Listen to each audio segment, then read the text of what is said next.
حضرت عبد المطلب نے جب وہ کنواں کھودا، پانی شروع ہو گیا، آب زمزم، وہ لوگ، وہ بت پرست مشرک لوگ جن کی وہاں قربانیوں کی جگہ تھی، جو جگڑ رہے تھے کہ اے عبد المطلب یہ ہماری قربانی کرنے کی جگہ ہے، بتوں کے پاس ہم قربانیاں کرتے ہیں۔ اور وہ بت کون تھے؟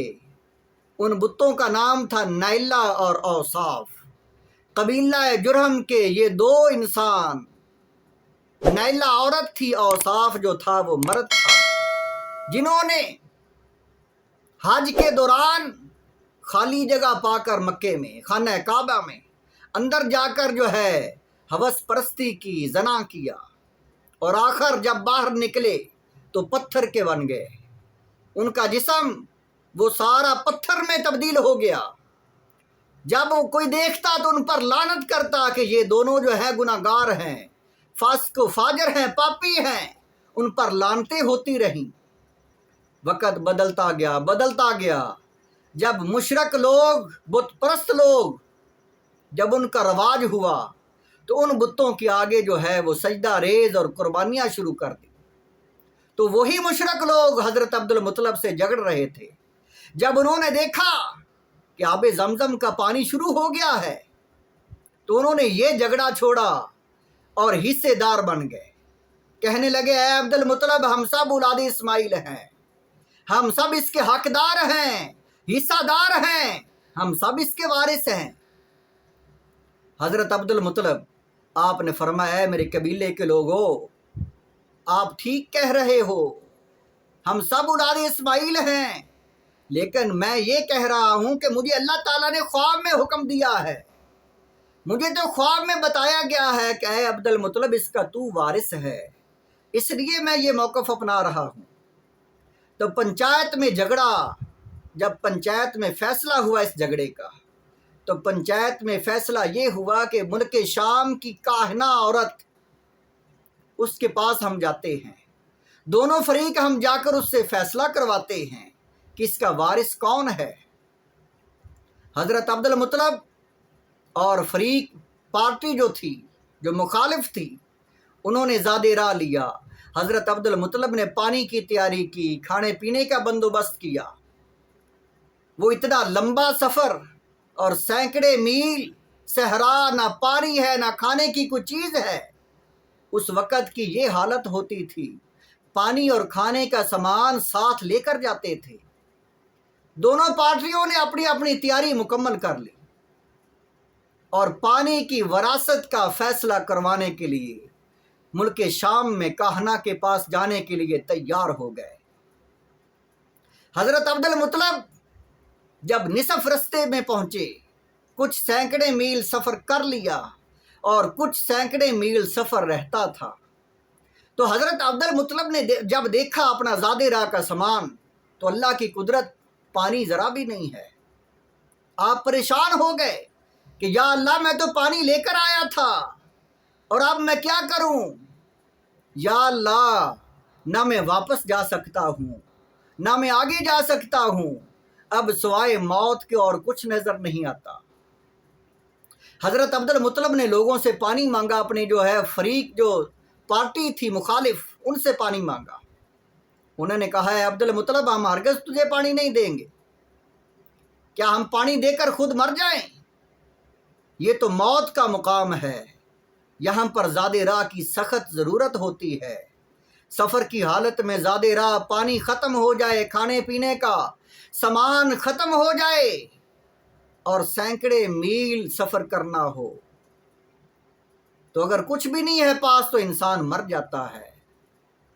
تو حضرت عبد المطلب اور آپ کے ساتھی بیٹھ کے پریشان ہیں۔ اللہ کی قدرت، جس پانی کا جھگڑا تھا رستے میں اسی پانی کی پریشانی بن گئی، اور اللہ کی قدرت یہ تھی، وہ بڑی تدبیر والا ہے، اللہ خود فیصلہ کرنا چاہتا تھا۔ حضرت عبد المطلب آپ نے فرمایا اے میرے لوگوں، اے میری قوم کے لوگوں، اے میری پارٹی کے لوگوں، اب یہی حل ہے کہ ہم اپنی اپنی قبر کھود لیں، اپنی اپنی قبر میں داخل ہو جائیں، جو جو مرتا جائے زندہ انسان اس پر مٹی ڈالتا جائے۔ تاکہ ہم سارے جو ہیں، اگر ایک جو ہے وہ بچ جائے گا، باقی تو دفن ہو جائیں گے۔ سب نے اس فیصلے کو قبول کیا، قبریں کھود لیں، اپنی اپنی قبر میں زندہ لیٹ گئے۔ کچھ دیر بعد حضرت عبد المطلب کو خیال آیا کہ ہمیں ایسا نہیں کرنا چاہیے، آخری وقت تک ہمت کرنی چاہیے، سفر کو جاری رکھنا چاہیے۔ آپ نے نعرہ تکبیر لگایا اور کہا، اے لوگو، چلو ہم سب آخری دم تک کوشش جاری رکھیں گے۔ حضرت عبد المطلب اٹھے، اپنا سامان تیار کیا، سامان لے کر جب چل پڑے، اپنی اونٹنی کو اٹھایا تو اونٹنی نے زوردار پاؤں زمین پر مارا۔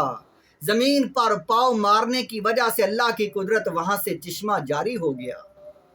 حضرت عبد المطلب آپ بڑے خوش ہوئے، پانی پیا، سواریوں کو پانی پلایا، مشکیں بھر کر رکھ لیں اور پانی لے کر اپنے مخالف پارٹی کے پاس پہنچ گئے۔ فرمایا، اے لوگو، اللہ نے ہم کو پانی دیا ہے، یہ لو پانی تم بھی پی لو۔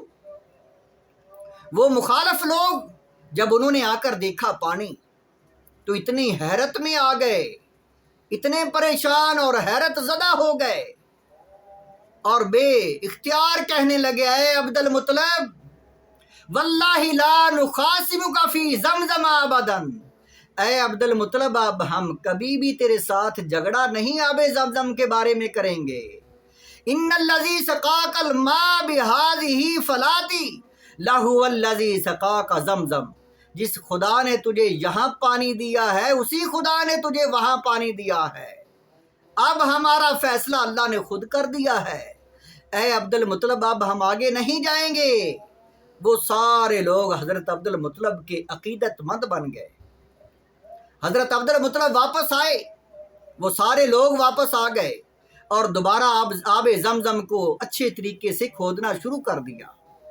جب اچھے طریقے سے آب زمزم کو کھود رہے تھے تو کیا دیکھتے ہیں، نیچے سے 2 ہرن سونے کے نکل آتے ہیں، کچھ زریں تلواریں سامان نکلتا ہے۔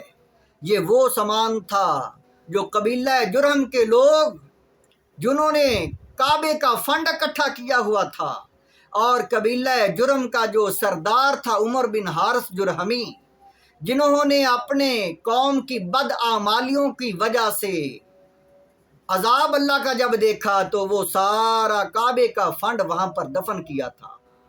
جھگڑا پھر شروع ہو گیا۔ وہ لوگ کہنے لگے، عبد المطلب، ہمارا سارے لوگوں کا یہ حق ہے، یہ سب کو تقسیم کرو۔ حضرت عبد المطلب آپ نے فرمایا، اے لوگو، یہ آب زمزم سے نکلا ہے، نہ میں لیتا ہوں نہ تم لو، ہم اس کو کعبے پر جو ہے قربان کر دیتے ہیں، کعبے پر خرچ کر دیتے ہیں، کعبے پر لگا دیتے ہیں۔ حضرت عبد المطلب نے وہ سارا کا سارا سونا پگھلا کر دروازہ سونے کا بنا دیا۔